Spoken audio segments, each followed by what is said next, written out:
Myself Shashikant Das sir. I am coming from SUP Polytechnic Kumta, Uttar Kannada district in Karnataka.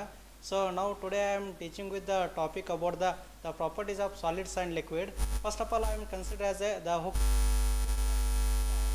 ratio of strain in the elastic limit.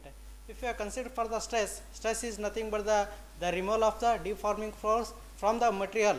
So you may consider as a stress is equal to F divided by A, or F is equal to mg divided by A, where m is the mass of the body or mass of the material and g is the acceleration due to gravity, and A is the area cross section of a wire. If A is equal to pi r square, consideration for the stress, that is the unit of stress Newton per meter square, or in other words you may say it as the strain, it is a unitless quantity. So consideration for the dimension also. So first of all, I have given some different kinds of the modulus of a rigidity.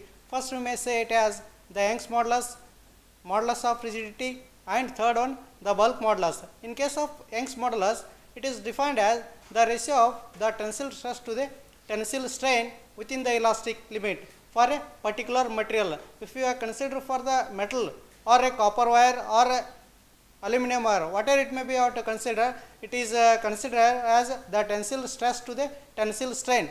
Is it and that is the tensile stress is nothing but the mg divided by L or mgL, or whole divided by delta L into A, where L is the length of the material and delta L is the change in the length. If you are consider as goes on increase the length of the wire as corresponds to the Young's modulus of a wire is increases, or in other words you may say it as the change in length is increases with decrease in the modulus of a wire within the elastic limit. It is in the power of the, if you are considered for the metal wire, it is having the 1.12 into 10 raised to 11 Newton per meter square for the modulus of rigidity of a given material. So this is Young's modulus, and if you are considered for the bulk modulus, is defined as the ratio of the bulk stress to the bulk strain within the elastic limit. Here consideration for the change in volume to the change in the length, or you may say it as the